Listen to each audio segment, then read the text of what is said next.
Okay, sorry about that. My screen recording software decided that it wanted to update in the middle of a lecture. Okay, that's fine. Okay, but we were talking about moral hazard and health insurance. Okay, so here's a clip that's an example of how moral hazard might play out in health insurance. Oh man, this is heavy. You should lift with your legs. Yeah, screw it, I got health insurance. Oh. All right, so this is an example of people's behavior changing because they have insurance. So there are costs to lifting with your back instead of your legs, right? First off, there's the pain and suffering, and then secondly, there's the monetary cost of the hospital stay and the drugs and the reconstructive surgery, etc. Okay, if you don't have insurance, you have to pay both if you lift with your back. If you do have health insurance, you only have to pay one. You only have to pay the pain and suffering. The insurance will cover the surgery and the drugs and the hospital stay for you. Okay, so on the margin, we'd expect people with insurance to lift with their backs more than people without insurance. Okay, and this is a problem because this makes it harder to actuarially predict how often people are going to incur the costs that we're insuring against. Okay, so what are some other examples of how moral hazard could show itself in health insurance? All right, smoking's a good example, right? If you have health insurance and you get lung cancer, you don't have to pay for the treatment, so maybe you're more likely to smoke. Same thing with eating foods that are high in cholesterol, right? You don't have to pay for bypass surgery, okay? So moral hazard exists in health insurance, but that doesn't mean that insurance companies just have to grin and bear it and put up with it. What are some things that you would do if you ran an insurance company to protect yourself against moral hazard? Okay, so one thing we could do, one thing that insurance companies do is they try to share some of that monetary cost that we talked about, the cost of the drugs and the hospital stay, with the person that's being insured. Okay, and how do insurance companies do this? They do this with co-pays and deductibles, right? They're passing on some of that cost that you're insuring against back to you, right? Not all of it, not even most of it, right? Just enough so that it still hurts enough that you will think twice before engaging in risky behavior. Okay, so co-pays and deductibles are primarily tools used by insurance companies to counteract the effects of moral hazard, of people taking more risky actions as a result of them having insurance. Okay, let's talk about another topic in insurance economics. This is kind of a story that economists came up with in the 70s and is one of the more famous contributions of economics to health policy in general. Okay, so just as a setup, okay, so we've got someone named Malcolm. He's running an insurance company, and he's going to charge people actuarially fair premiums. Okay, actuarially fair just means that in the long run, the insurance company is going to make no profits. Okay, so basically to find an actuarially fair premium, you just take the average cost of the event. So let's say I'm insuring against kidnapping, right? Let's say a person has a 10% chance of being kidnapped in a year, and the average kidnapping costs $1 million. My premium would then be $100,000, right? 10% of $1 million. Okay. So there are a bunch of clients, and each of them, this is important, have a different risk level. Okay, so she has 11%, 19%, 6%, 12%, and 2%. Okay, so they all have a different risk of filing a claim, which is for $1,000. Okay, and the important thing in adverse selection is that these people, they all know what their risk is, but Malcolm, the insurance company, doesn't know. All right, that's really important. Okay, so in order to find the actuarially fair premium that he's going to charge all of them, he needs to find the average risk of an injury. Okay, so we can just add all these up and divide by 5 to get 10%. Okay, so on average, there's a 10% chance that a person in this group gets injured, and that cost of that injury is $1,000. So to find the actuarially fair rate, we just do 10% times $1,000, $100. Okay? So far, so good? Okay, so now the question is, remember, these people know what their risk is. Okay, and if they know what their risk is, then they know what their expected payout is from insurance. Okay, right? Because if I know that I'm going to, if I know that I have a 20% chance of being injured for a cost of $1,000, then my expected payout from insurance is $200, right? 20% times $1,000. Okay, so each person has a different expected payout. Okay, she has 110, 11% times 1,000, 190, 60, 120, $20. Okay, they all know this because they know their risk and they know the cost of the injury, and the insurance company doesn't. The insurance company only knows the average level of risk. Okay, so here's where the trouble begins. Okay, remember that the actuarially fair premium, the premium that Malcolm is charging, is $100.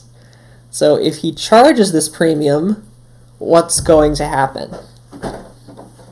All right, you might notice that if the premium's $100, person number 3 and person number 5 are going to not want to buy it, right?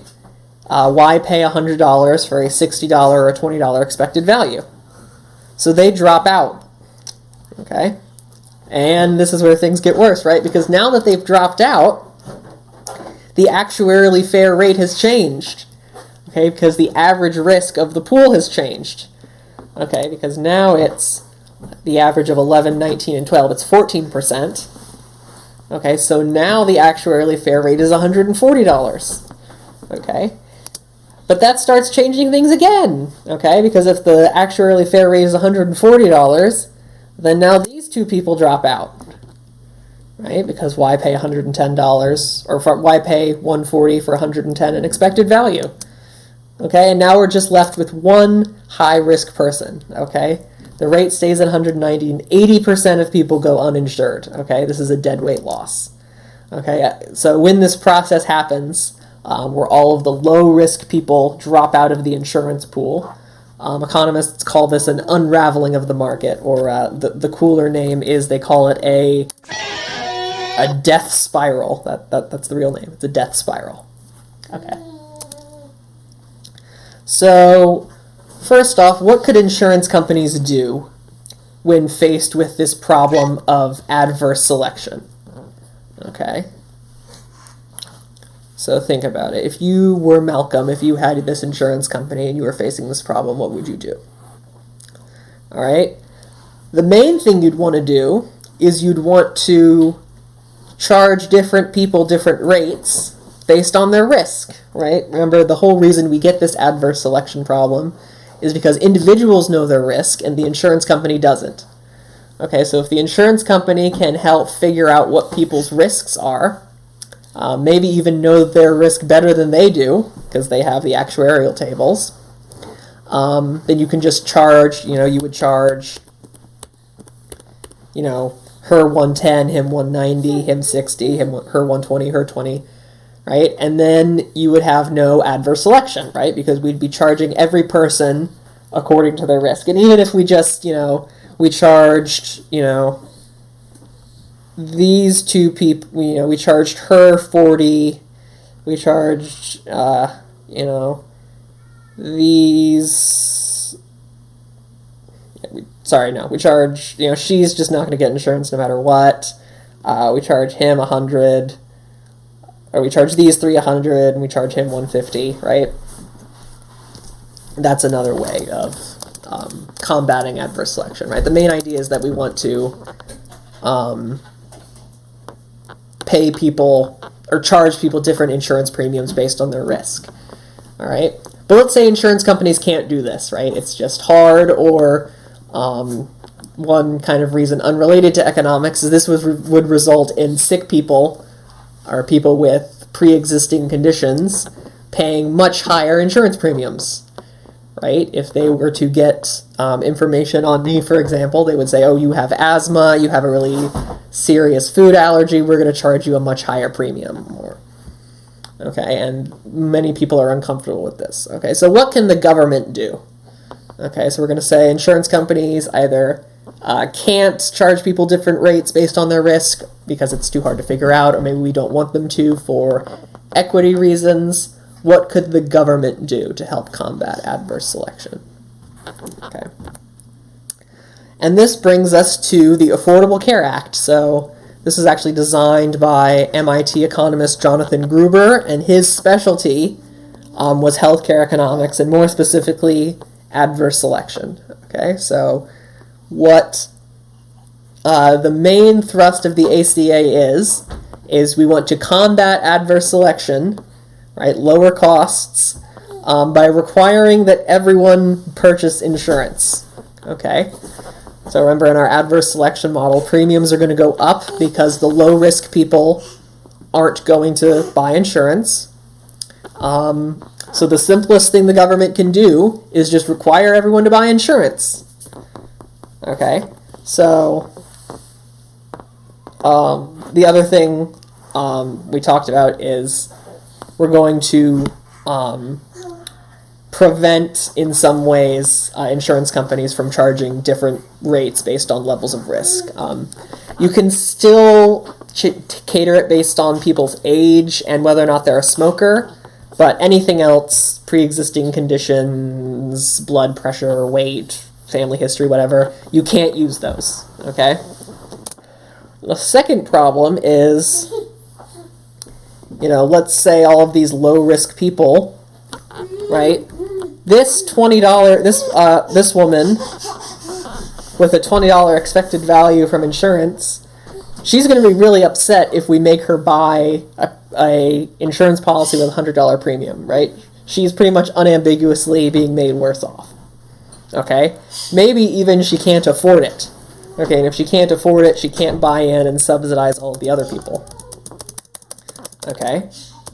So the solution here is you subsidize health insurance premiums. Okay, and this is what's known as the three-legged stool of the Affordable Care Act. All right, the mandate, we force everyone to buy insurance.